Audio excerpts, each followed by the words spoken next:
If you're a Christian that struggles to believe in the full power and mercy of God, you need to listen to my story to the end.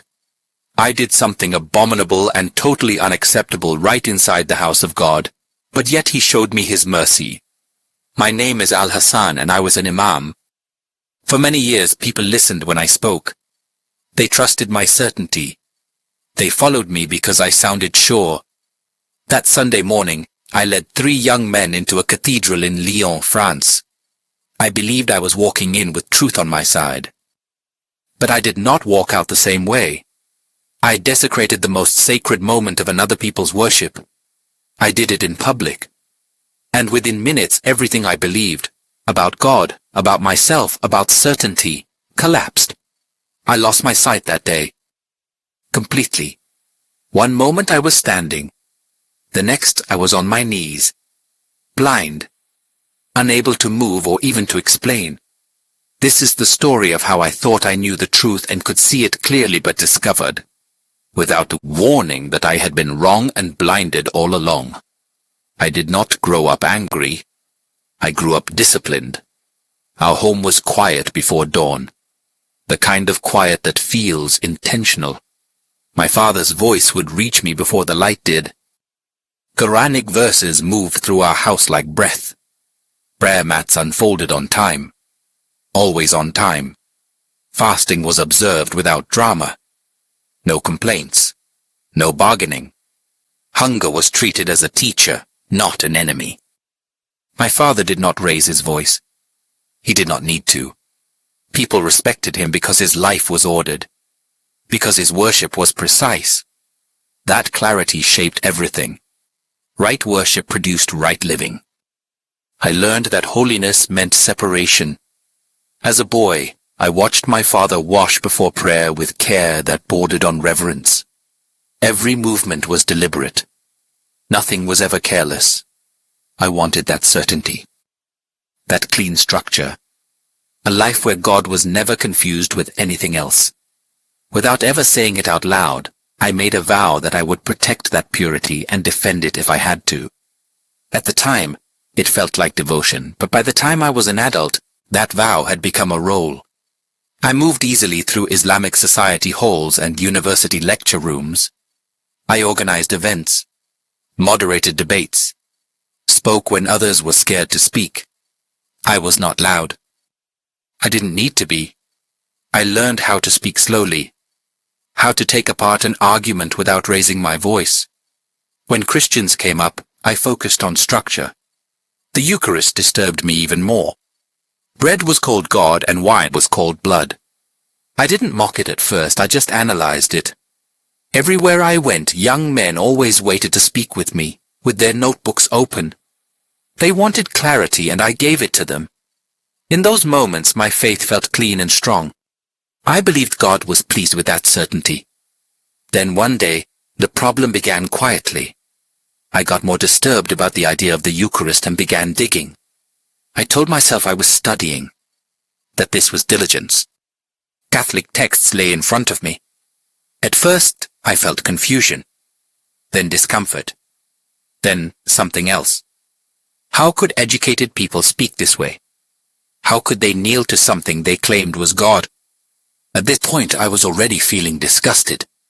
Then outrage and anger followed. I reread the same passages again and again, not to understand them, but to measure how wrong they were. My language changed without me noticing it. The more I focused on the Eucharist, the more everything else faded. History, context, and even human sincerity. I told myself that clarity required action, that silence would mean compliance. By then, my thinking had narrowed. It didn't stay private for long. Ideas like that don't. I began meeting with a small group. 3 young men, eager, serious, watching me closely when I spoke. They asked fewer questions than others had. That felt like trust.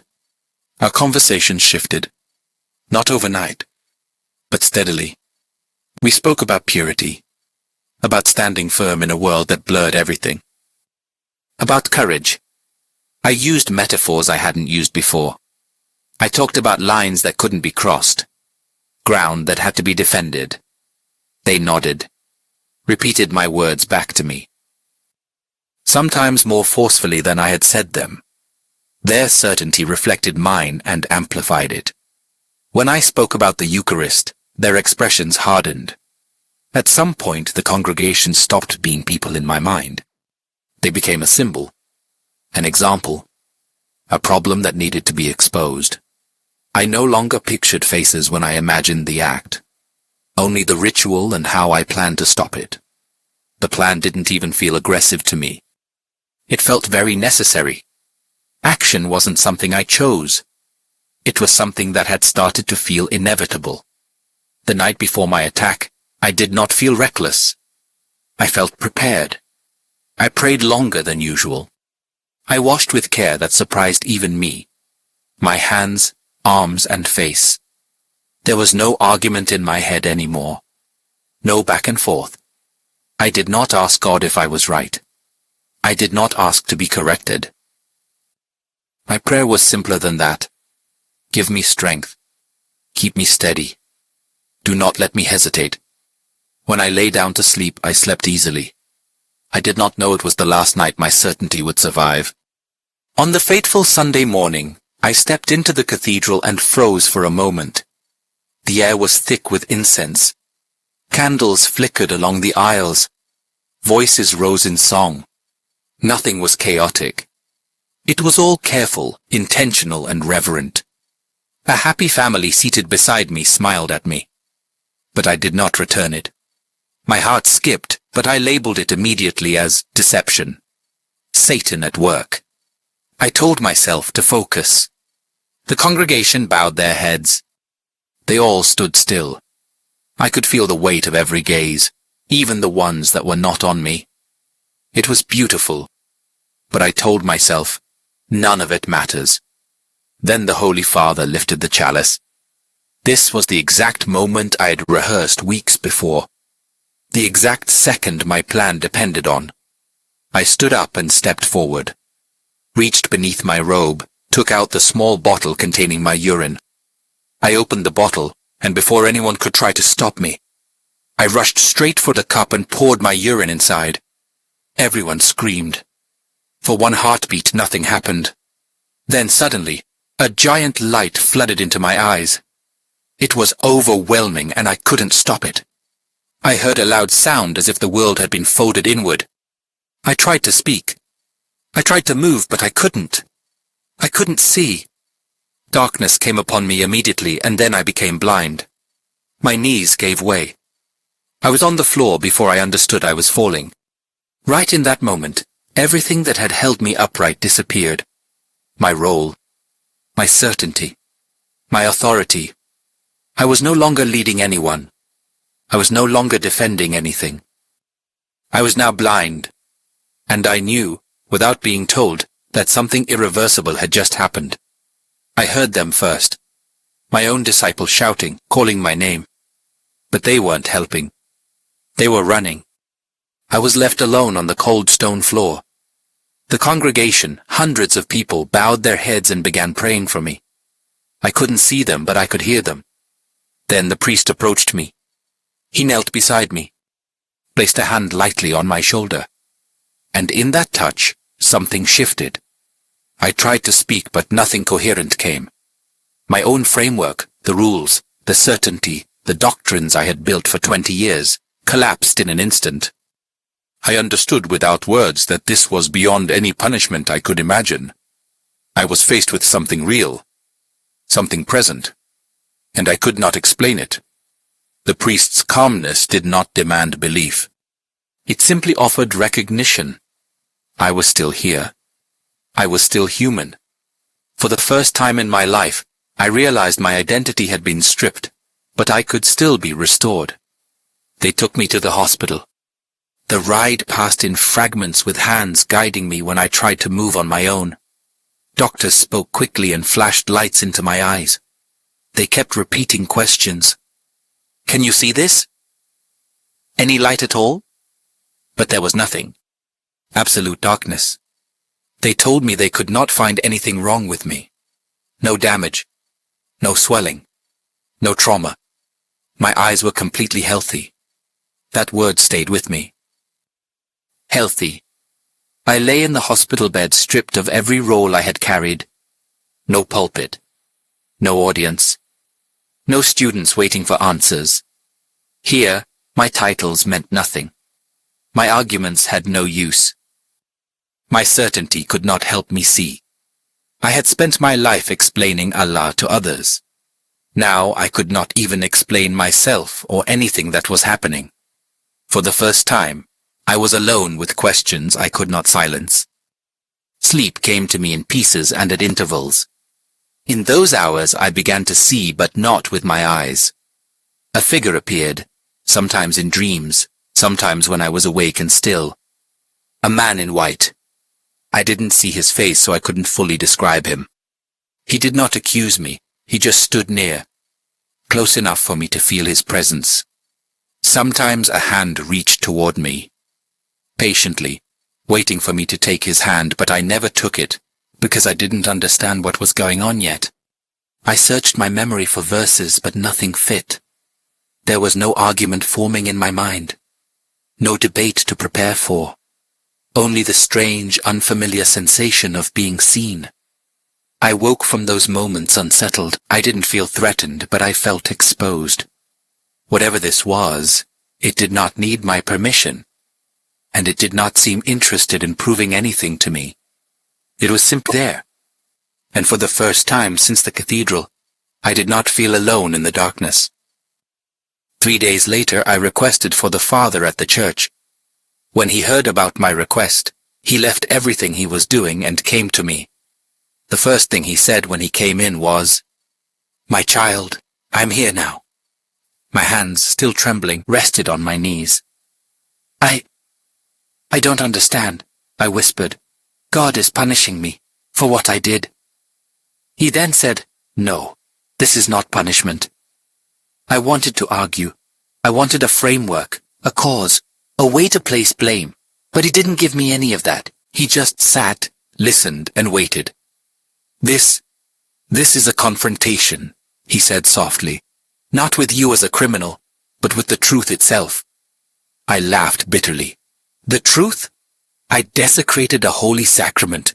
My certainty, my life, gone. He leaned forward slightly. "What you do now matters more than what you did. Your path has changed, yes, but it is yours to walk. You are still here. You are still seen." Something shifted inside me. For the first time since that moment in the cathedral, I felt a small flicker of clarity. I could not yet see, but I felt the first stirrings of understanding. My identity, shattered as it was not entirely lost. The priest brought the Gospel of John to my bedside. His hands were steady as he opened the book. "Listen," he said. "I will read. You follow with your heart." I nodded, gripping the sheets of the bed I was laying on. He read slowly. "Whoever eats my flesh and drinks my blood has eternal life." I felt every word press against me. Each syllable was a weight, a challenge I could not deflect. My mind screamed for denial. My body yearned to reject it. But I could not. This was not a metaphor I could soften. It was literal, real, absolute. The truth of it struck me like ice. To accept it meant to forsake everything I had built, every lecture, every argument, every disciple who trusted me. My life outside this hospital, my family, my community, my faith, all at risk. I swallowed hard.